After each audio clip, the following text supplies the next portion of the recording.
Meus queridos, nós estamos nas duas últimas mensagens, falamos sobre arrependimento, falamos sobre perdão, hoje pela manhã, e queremos continuar dentro desse tema e ministrarmos, não uma última mensagem sobre perdão, mas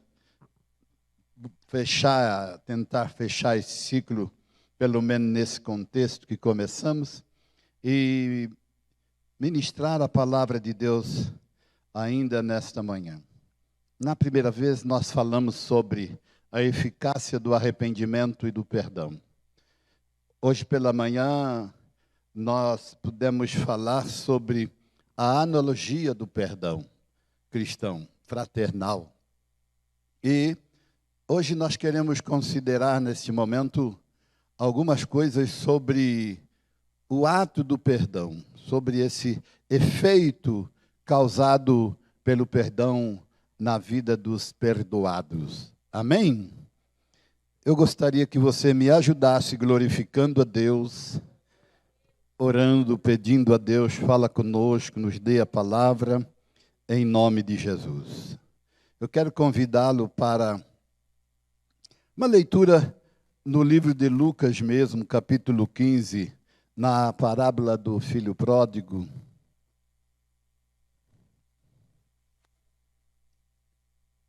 Do versículo 20 ao versículo 24.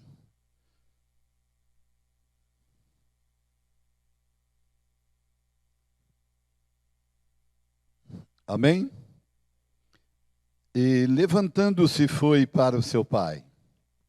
Vinha ele ainda longe, quando seu pai o avistou, e compadecido dele, correndo, o abraçou e o beijou.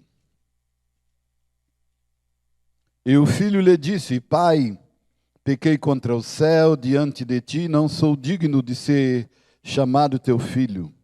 E o pai, porém, lhe disse aos seus servos: Trazei depressa a melhor roupa, vestiu, pondo-lhe um anel no dedo e sandália nos pés.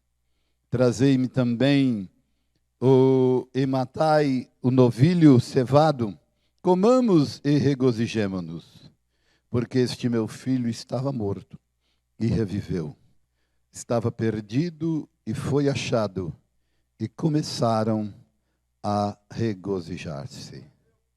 Amém? Eu gostaria que você relesse novamente o versículo 22. Você pode reler o verso 22?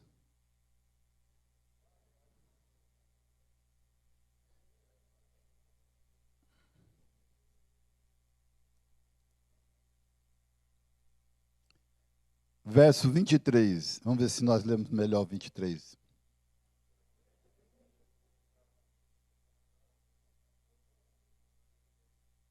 Vamos ler o 24, leiam comigo. Porque este meu filho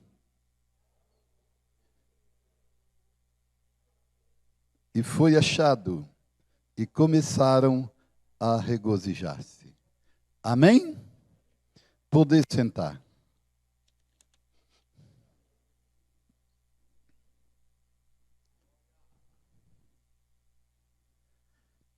Nós dissemos pela manhã que o perdão cristão, o perdão fraternal, procedente da vida cristã, e especialmente com base no texto que lemos no livro de Efésios, capítulo 4, 31 e 32, que diz: toda amargura, toda ira e cólera e gritaria e blasfêmia e toda a malícia sejam tiradas dentre vós. Antes, sede uns para com os outros, benignos, misericordiosos, perdoando-vos uns aos outros, como também Deus vos perdoou em Cristo Jesus.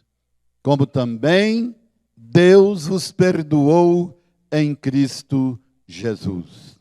Eu gostaria que você dissesse nesta noite assim: perdoemos uns aos outros, como Deus nos perdoou em Cristo. Diga, em Cristo. Amém. Aplauda o nome do Senhor.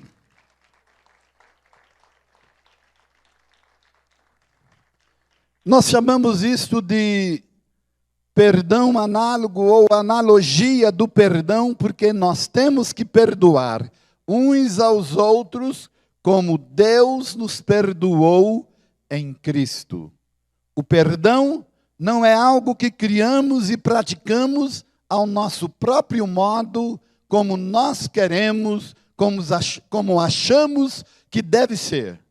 O perdão é algo que todo cristão tem que praticar de acordo com o modelo, de acordo com o exemplo, de acordo com o paradigma dado, que é o perdão divino. Perdoemos uns aos outros, como Deus nos perdoou. Isto exige, obviamente, uma dupla consciência, uma consciência de como éramos em relação a Deus e de como Deus foi em relação a nós. Isto exige que nós tenhamos noção de como Deus agiu para nos perdoar em relação a tudo que éramos com relação a Deus. Meus queridos, é isso que Paulo exige que nós façamos, que nós perdoemos uns aos outros como Deus nos perdoou. Preste atenção também nesta palavra, uns aos outros. Isto significa que o mandamento do perdão não é um mandamento para uma pessoa ou para outra pessoa. O mandamento do perdão aqui está entre aqueles mandamentos apostólicos considerados mandamentos recíprocos. Ou seja, um mandamento que é para todos os irmãos, para todos os crentes, para ser praticado comumente, um em relação ao outro, sempre que necessário. Eu te perdoo, não simplesmente assim como você me perdoa.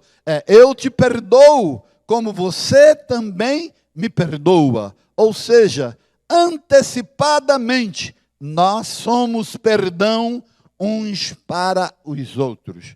Preste atenção nisto que acabei de dizer. Antecipadamente, nós somos perdão. Nós não devemos ser perdão simplesmente no ato em que alguém erra contra nós. Nós não devemos ser perdão supostamente quando acontecer. Não, nós somos perdão antes que qualquer erro aconteça conosco. Nós já somos perdão uns para com os outros. É isto que significa ser, dentre outras coisas, perdoar como Deus perdoou. Se você fizer uma retrospectiva no ato divino do perdão, você vai descobrir, perceber, entender que Deus nos perdoou antes que eu existisse, antes que você existisse. O nosso perdão já existe na cruz do Calvário.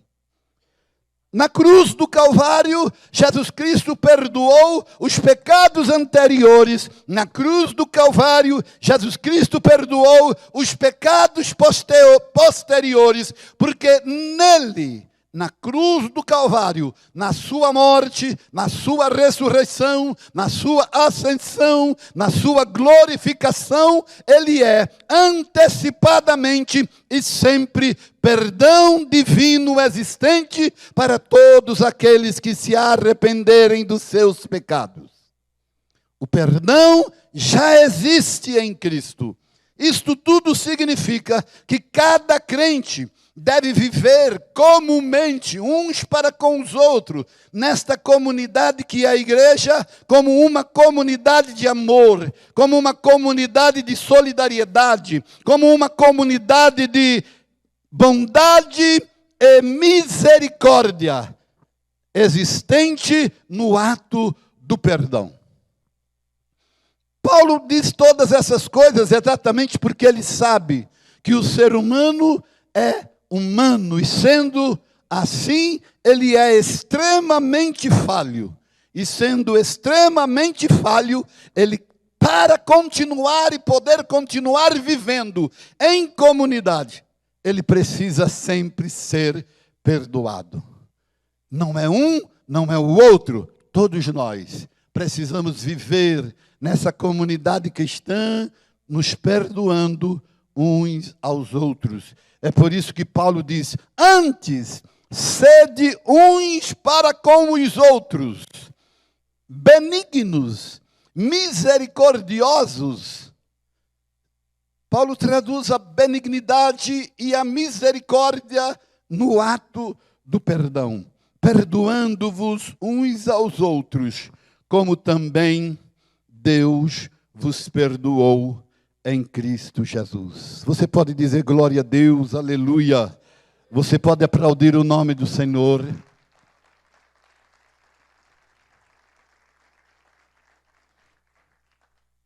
Nós já falamos sobre essa eficácia do perdão, já falamos sobre essa analogia do perdão. Você pode ir ao canal da igreja Cogic 3 oficial e ouvir ali as mensagens, linkar uma com a outra, e você terá melhor compreensão sobre este tema.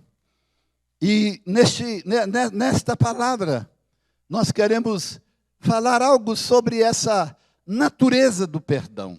O que o perdão faz? O que o perdão faz para o perdoado? Isso significa o que o perdoado recebe e o que o perdoador faz. Geralmente, temos uma ideia de perdão muito prática, muito nossa, como já dissemos, e cristianismo não é assim. Perdão não é uma ideia muito prática, muito nossa. Perdão é uma dádiva divina, é um dom divino, é um ato divino que tem que cristamente ser igual ao ato divino. Nós devemos perdoar como Deus perdoou. Diga para o seu irmão, para a sua irmã assim: devemos perdoar uns aos outros, como Deus nos perdoou. Isto nos lança essa frase, como Deus nos perdoou. Isto nos lança a necessidade de conhecer como Deus nos perdoou e os efeitos do perdão divino a partir da analogia na nossa própria vida. Se eu vou perdoar alguém que errou contra mim, ou se alguém vai me perdoar, os efeitos do perdão com base na semelhança do perdão divino tem que ser igual. Não pode ser diferente. O que aconteceu comigo divinamente ao ser perdoado os meus pecados, tem que acontecer com o irmão fraternalmente ao perdoá-lo ou ao ser perdoado por ele. Se nós não assim fizermos, não estaremos perdoando como Deus. Então nós precisamos perdoar como Deus. E neste plano, de modo muito simples, entenda, nós somos Deus. Ou seja, não no plano divino do perdão dos pecados que acomete ou que compromete a eternidade, mas no plano do cristianismo, da humanidade, dos pecados que acomete e compromete o relacionamento que compromete a comunhão fraternal, que compromete a espiritualidade, que compromete a virtude espirituais, os atos de bondade e de misericórdia. Acerca disto, ou neste plano, nós somos esse Deus com D minúsculo. Somos esse que tem a autoridade para perdoar. Então, é por isso que em determinado aspecto, as Escrituras, o próprio Cristo diz, aquele a quem perdoardes, serão perdoados. Então, quando nós perdoamos, nós precisamos perdoar para valer. Porque quando nós somos perdoados, nós queremos ser perdoados para valer. Não é? Se nós queremos ser perdoados para valer, nós temos que perdoar. Amém? Tem um botãozinho aqui, né? Descobri ele agora, sem querer. Então nós temos que ser assim. Então nós temos que ir para as Escrituras. E nós usamos um exemplo, um texto, melhor dizendo, que nos dá o exemplo disto, que é o próprio texto da história do filho pródigo. De como o pai perdoou o filho, quando o filho se arrependeu dos seus erros e buscou o perdão junto ao seu pai. E a palavra diz assim: e levantando-se foi para o seu pai, e quando ainda estava longe, viu o seu pai, e moveu-se de íntima compaixão, e correndo lançou-lhe ao pescoço e o beijou. E o filho lhe disse: Pai, pequei contra o céu e perante ti, e já não sou digno de ser chamado teu filho. Há uma coisa muito importante aqui, nessa analogia que nós devemos notar. É por isso que começamos dizendo que nós somos perdão antecipados.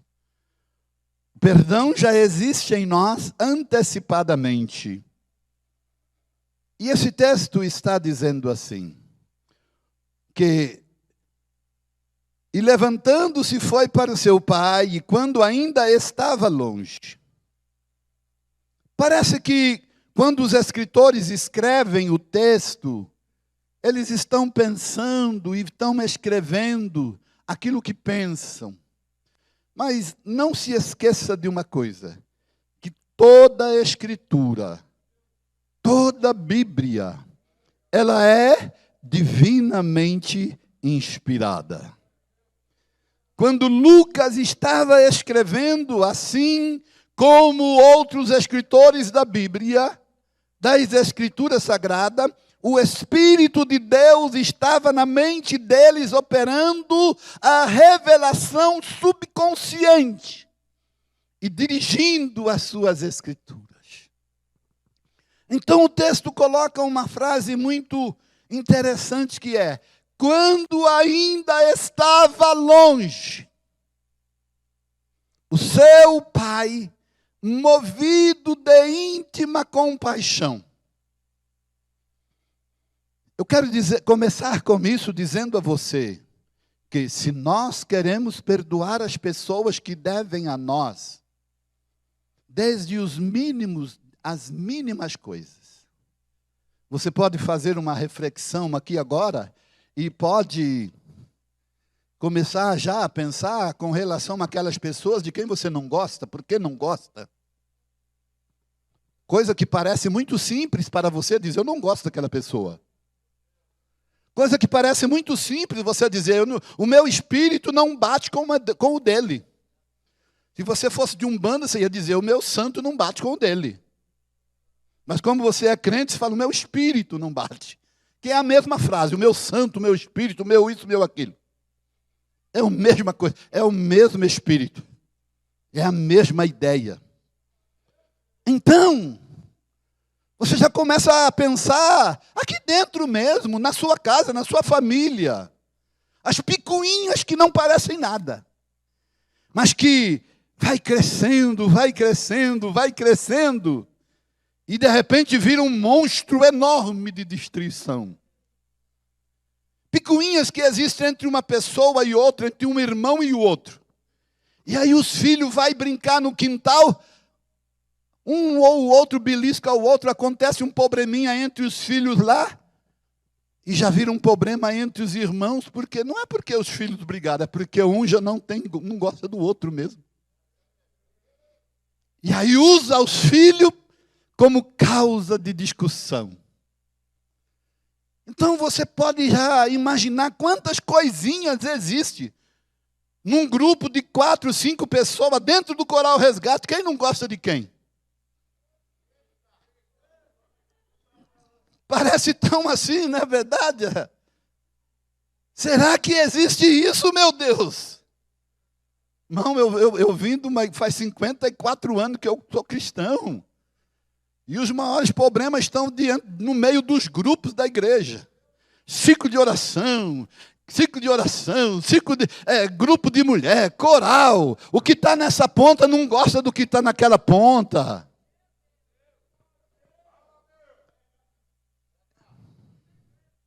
Está entendendo? Graças a Deus. Graças a Deus por isso. Todas essas coisinhas que parecem nada. Tudo isso parece nada. E às vezes as pessoas dizem, olha, para mim gostar daquela pessoa, ela vai ter que vir em mim. Ela tem que vir em mim. É? Glória a Deus, você tem que vir em mim. Então, geralmente para perdoarmos pessoas, entre aspas, porque isso na realidade é artificial, parece ser, mas não é. Porque o perdão não é como pão feito na hora. Perdão é um fruto, ele já existe, antecipadamente. Então a palavra de Deus, estando ainda longe, diz, estando ainda longe. Como cristão eu não posso ficar pensando em amar pessoas que estão perto de mim. Eu tenho que amar as pessoas que já estão longe de mim.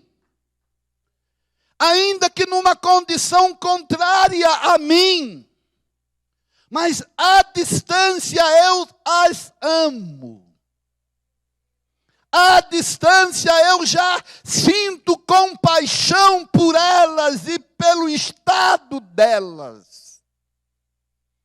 Então, para que a gente seja assim, a gente precisa ter uma noção muito grande, muito certa, do efeito do pecado, da desgraça que o pecado causa na vida das pessoas. Então a gente tem que ter uma noção de que as pessoas que erram contra nós, as pessoas que mentem, as pessoas que murmuram, as pessoas que inventam mentira, as pessoas que falam mal de nós, a gente tem que ter uma noção, como crente, como cristão, que aquelas pessoas nada mais são do que vítimas.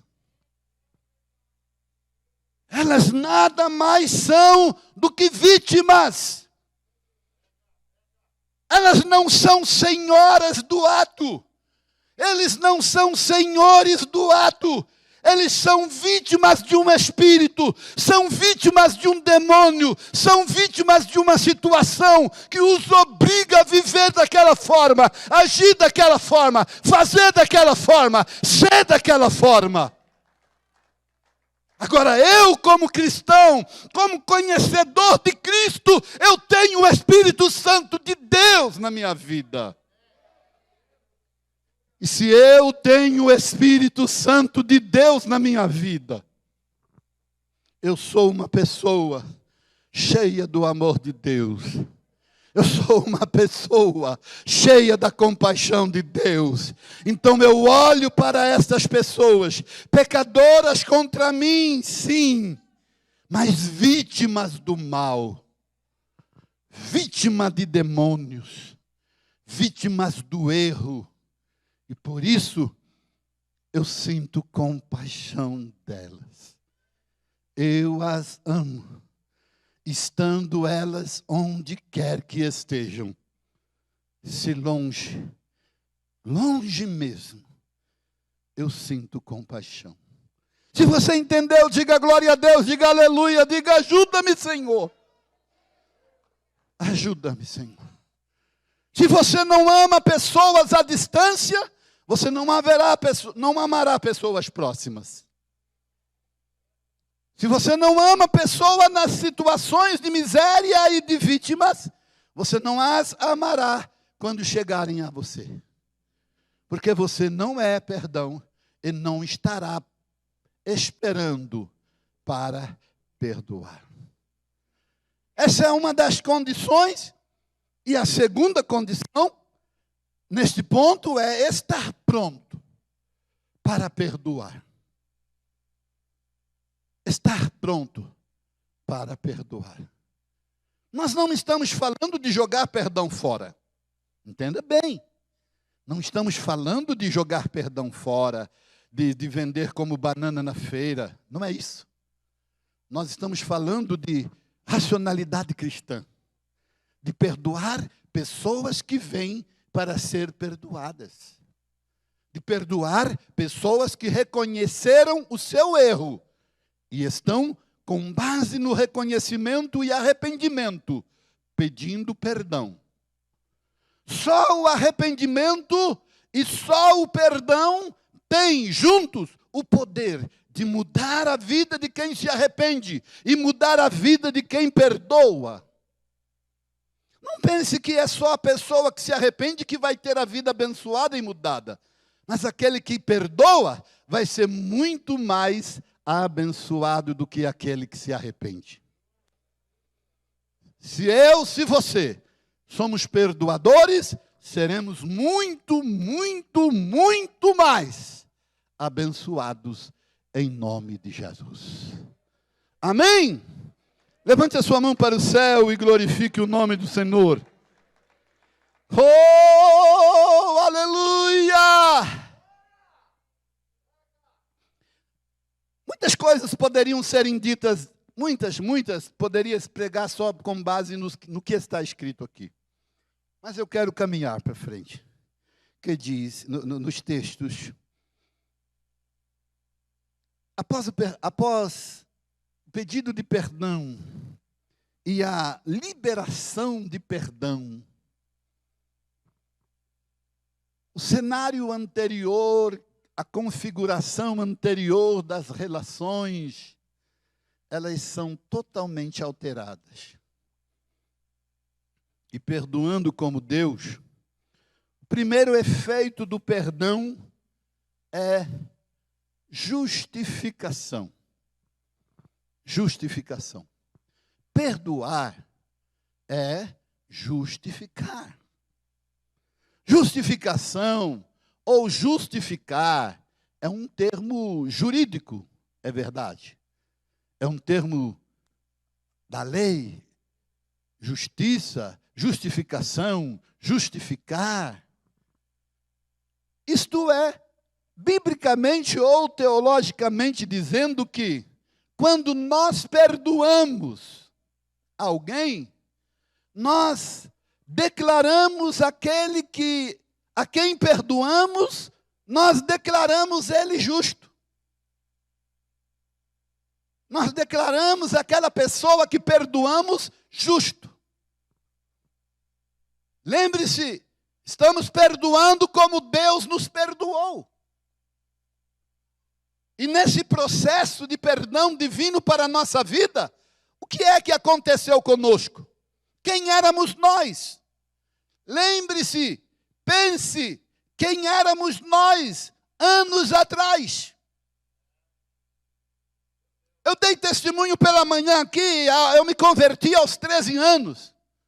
Mas dos 9 anos antes até dos 9, até os 13 anos, eu era terrível.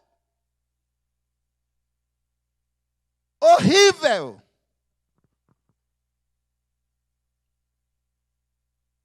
E Deus perdoou meus pecados. E eu posso dizer que não só os meus pecados cometidos até os 13 anos, mas, como disse Paulo, em Cristo, Deus perdoou os meus pecados cometidos desde o dia em que eu cometi o primeiro choro de birra no colo da minha mãe. Primeiro choro de birra, sem motivo, já é um pecado. Que a mãe quer bater. E você não parava de chorar. Está chorando porque não tem motivo. Até o último pecado que eu cometer na minha vida. É difícil, às vezes, falar sobre isso, porque dá determinado entendimento e determinado sentimento, às vezes, de impunidade, coisa que não é assim.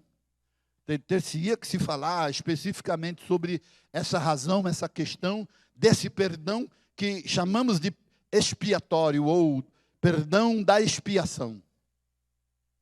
Mas o perdão da expiação, o perdão em si, em Cristo Jesus, é um perdão que é um perdão para toda a vida. Desde o primeiro pecado que eu cometi até o último que haverei de cometer. Já há um perdão de Cristo para a minha vida, para a sua vida, para a nossa vida. Oh, aleluia, é motivo de dar glória a Deus. Agora, veja bem. Eu vou dizer isso para não ficar mal compreendido. Todos os meus pecados, do princípio ao fim, já estão perdoados. Amém? Aqueles que eu já cometi e aqueles que eu vou cometer. Deus já os conhece. Você não está na igreja porque você é bom, porque vai ser bom. Nós somos salvos pela graça, pela misericórdia de Deus, pela bondade de Deus. E Deus conhece os meus pecados anteriores e todos os meus pecados posteriores. E Deus não me deu nada em virtude do que eu mereço. Eu não sou nada em virtude do que eu mereço. Eu não tenho nada em virtude do que eu mereço. Tudo que eu sou, tudo que eu tenho, tudo que serei é em Cristo. Note bem, essa palavra em Cristo. Capítulo 3 de Romanos, não estava no script, mas capítulo 3 de Romanos, verso 24, 25, diz que Jesus Cristo é a nossa redenção, o qual foi feito por Deus propiciação pelos nossos pecados. Ou seja, Paulo, um excelente tradutor e conhecedor das leis da expiação do judaísmo do Velho Testamento, está dizendo que Jesus Cristo é o propiciatório para a purificação e expiação dos pecados da humanidade. Mas há um problema nessa questão, porque no propiciatório havia a cobertura sobre os pecados. E todos os pecados eram propiciados no propiciatório, no templo, no Santo dos Santos. Significa que quem é perdoado precisa viver no propiciatório. Significa que quem é perdoado em Cristo não pode viver fora do propiciatório. Significa que quem é perdoado em Cristo não pode viver fora de Cristo. Toda salvação, toda segurança, todo livramento, toda bênção, toda graça, todo poder, toda misericórdia, toda bondade divina na nossa vida está garantida enquanto nós vivermos e estivermos em Cristo.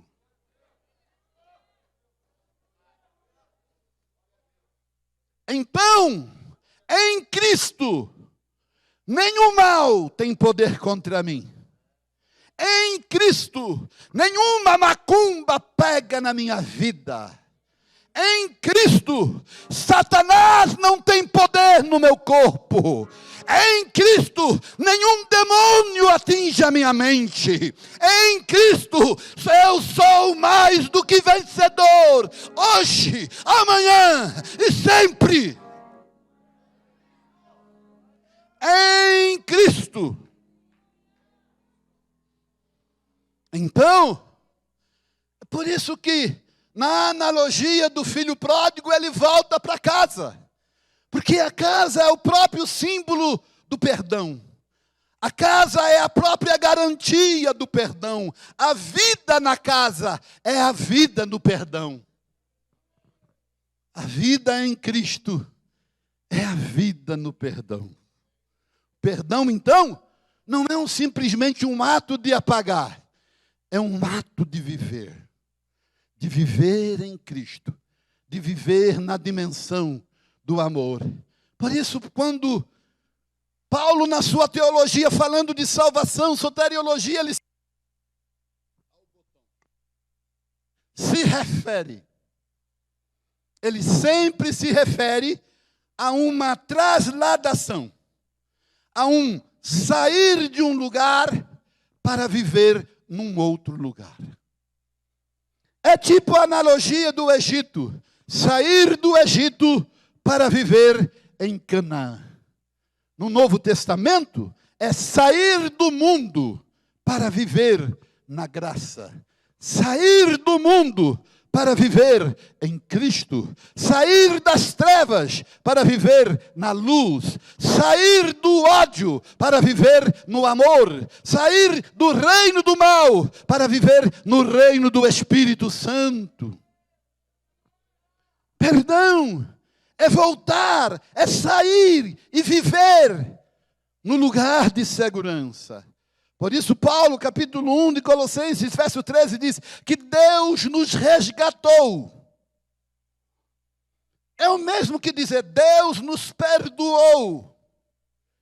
E perdoando, Ele nos tirou das trevas e nos transportou para o reino do Filho do seu amor. Então agora nós vivemos no perdão. E nessa dimensão, essa dimensão se chama Jesus Cristo, ou o Espírito Santo de Deus. Aplauda o nome de Jesus.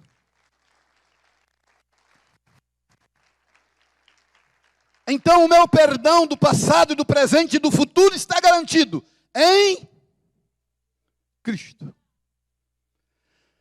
Veja bem, o primeiro ato do perdão é justificação. Romanos capítulo 5, versículo 1 diz: sendo, pois, justificados pela fé, temos paz com Deus, por nosso Senhor e Salvador, Jesus Cristo. Esse sendo, pois, justificados pela fé, significa sendo, pois, perdoados pelo sangue de Jesus. Sendo, pois, perdoados pela graça de Jesus. Temos paz com Deus. Justificação é, portanto, o ato divino que nos declara, no perdão, que nós agora somos justos diante dos seus olhos e da sua face. Então isso nos arremete à pergunta: como é que você vê as pessoas que você tem perdoado? Como é que nós vemos as pessoas que você tem perdoado? Geralmente nós falamos com marido e mulher. Como é que o marido vê uma mulher uma mulher a quem ele perdoou, a esposa a quem ele perdoou? Como é que o marido a quem perdoou? Mas talvez seja bom perguntar como é que um pai, como é que uma mãe está vendo um filho a quem perdoou? Porque eu Posso falar isso porque eu venho de experiências de perdão de pai, que não é perdão. Eu venho de experiência de perdão de pai, que não me perdoou. E cada surra que eu levava era pior do que a outra, porque ele trazia todos os pecados anteriores para pôr na mesma surra. Todas as vezes que apanhava, ele me xingava por aquele do passado, por aquele do mês passado, por aquele de ontem e agora por esse. Então você vai apanhar por tudo que você fez até agora. Mas miserável, você já tinha me perdoado.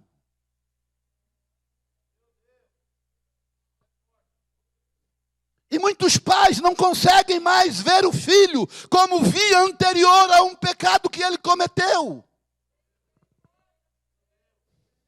Eu não conheço um, eu conheço vários pais assim, que romperam com a família, que romperam com o filho por causa de um erro. E depois disseram, não, eu perdoei, mas nunca mais quero olhar na sua face. Nunca mais quero te ver. Eu conheço pessoas assim. Relacionamentos paternais. E talvez caiba muito bem isso hoje, porque é o dia dos pais. E nós estamos trabalhando num texto onde é o pai que perdoa. É o pai que perdoa. Por natureza já deveríamos saber que os nossos filhos não são pessoas perfeitas. Até porque eles são filhos e não são maduros. Eles nasceram para se tornarem maduros. Mas eles não são. Mas geralmente o pai e a mãe têm aquela ideia errada de querer que o filho seja o que ele quer. E se ele já começar na escola a dizer que não vai ser, pronto, já começa ali. E se tem 1, 2, 3, 4, 5 filhos, já começa a desistir daquele.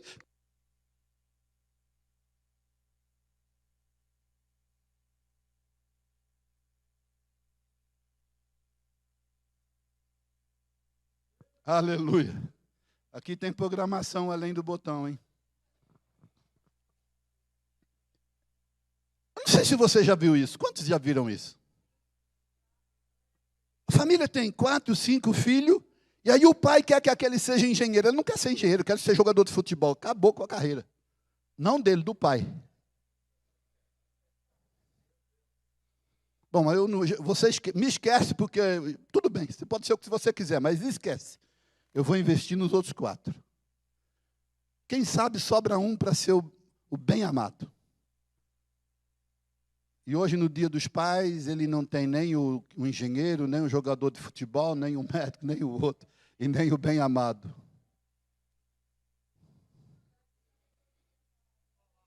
Levante a sua mão para o céu e diga, Deus tem misericórdia de nós. É bem melhor você perdoar. É bem melhor você justificar e não rotular ninguém e continuar vendo aquela pessoa como filho, como irmão, como amigo, como parente, como quem ele sempre foi. Porque se você perdoou, ele não tem mais pecados para você acusar. É como Deus diz, no dia em que você se arrepender, eu lançarei os seus pecados no fundo do mar e nunca mais, nunca mais eu me lembrarei deles. Aplauda o nome do Senhor, me ajuda a pregar, já estou terminando, não dá para continuar, é muito tarde. Oh, aleluia! Aleluia! Senhor é bom, Senhor é maravilhoso, Senhor é glorioso. Aleluia! Eu não sei se você está sentindo, eu quero acreditar que sim, mas eu estou sentindo a presença de Deus neste lugar. Aleluia, aleluia, aleluia. Perdão é justificador, mas o perdão ele causa também reconciliação. Ele reconcilia o perdoado com o perdoador.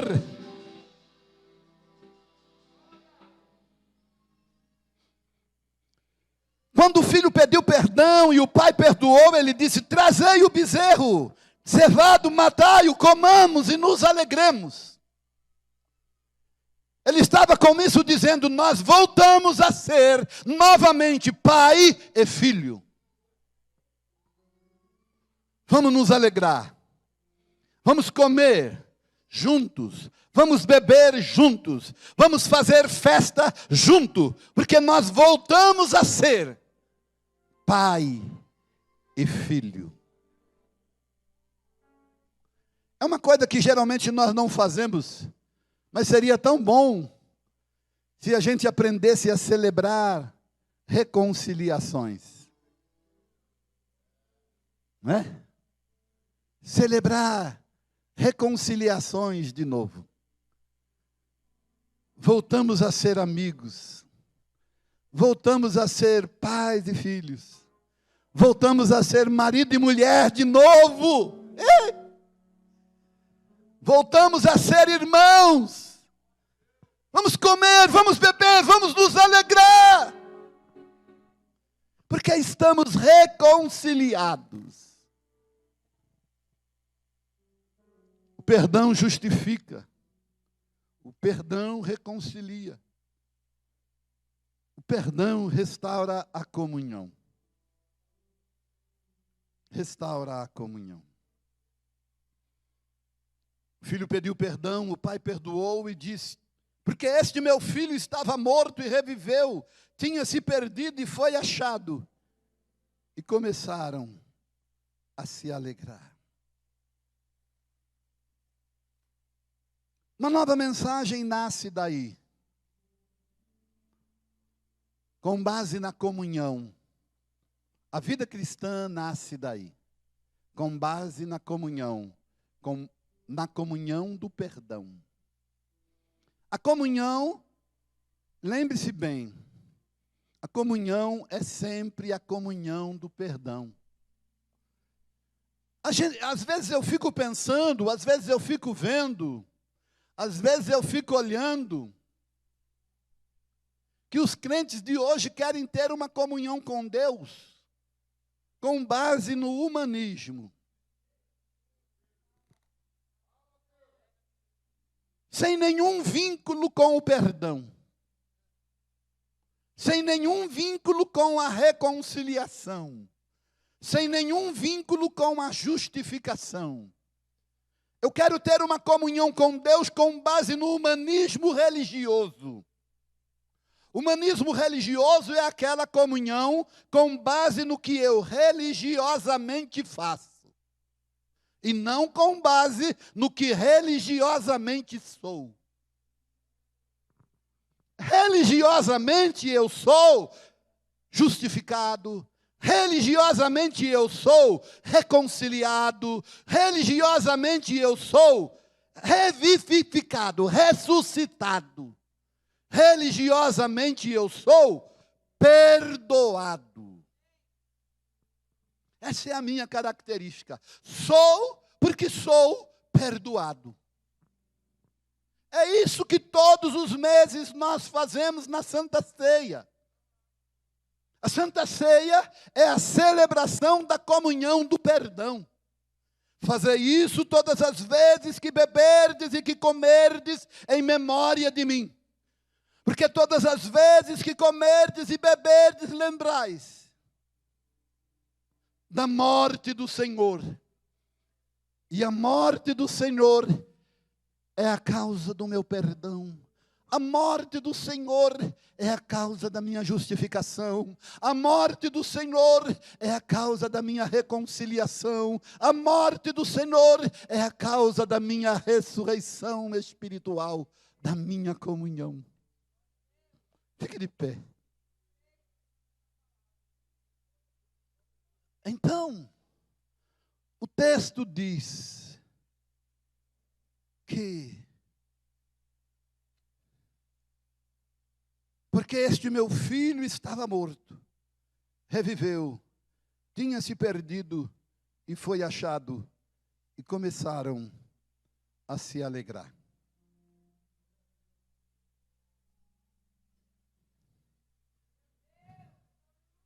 Oh, aleluia! Aleluia! Existe um mistério aqui, não vamos falar, não vamos amplificar isso,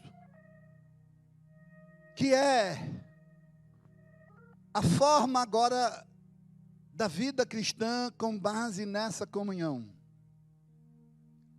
O culto, esse momento aqui, essa reunião aqui, todos e quaisquer fatores alheios ao perdão de Deus na nossa vida atrapalham o nosso culto inconscientemente. Você entra aqui e não dá glória a Deus.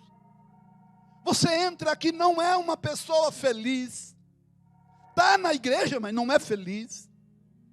Você entra aqui, não sorri. Olha para a direita, não ri. Olha para a esquerda, não ri. Olha para trás, para frente, para onde for. É uma pessoa nas nuvens, carregada de tantos pensamentos neste lugar. Você está pensou em tudo, menos na causa que te trouxe aqui. Não a causa que você pensa, mas a verdadeira causa. Porque você está aqui, talvez, me permita, eu estou usando vocês hoje como exemplo, talvez você veio aqui hoje só porque vai cantar no Coral Resgate. Talvez você veio hoje aqui só por uma obrigação. Mas você não veio se alegrar. A palavra do culto não é celebração, simplesmente como nós simplesmente usamos. A palavra do culto não é cerimônia. A palavra do culto é alegria. Se estivermos num culto e não houver alegria, nós não estamos conscientes da realidade da comunhão. Porque neste encontro, eu sei porque eu estou aqui. Obrigado, meu Deus. Obrigado, meu Deus. Obrigado, Jesus. Obrigado. É isso mesmo, Deus. Eu sei porque eu estou aqui. Aleluia. E o melhor, eu sei que eu não merecia estar aqui. Tem crente que acha que merece. Eu mereço estar aqui. Canto muito, prego muito, oro muito, sou. Quem canta muito na presença de Deus? Perto de mim, o que canta pior é que canta muito, porque eu não canto nada. Mas quem canta muito na presença de Deus? Eu imagino que nem os serafins que cantam santo, santo, santo, é o Senhor dos exércitos. Cantam muito, porque tudo é dado por Ele.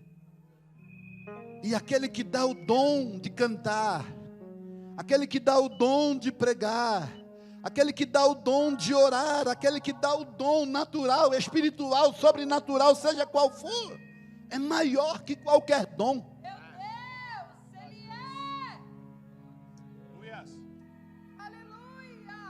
Eu estou aqui para celebrar uma alegria da qual eu não tinha direito. Eu estou aqui para relembrar quem eu era e quem Deus me fez ser em Cristo agora.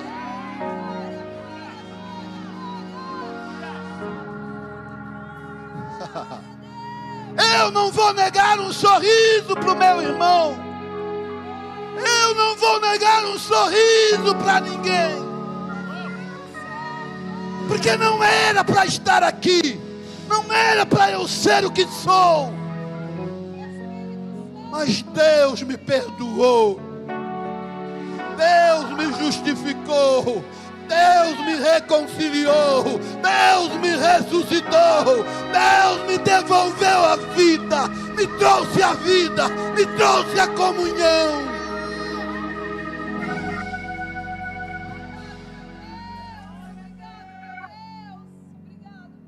E me deu o espírito de alegria.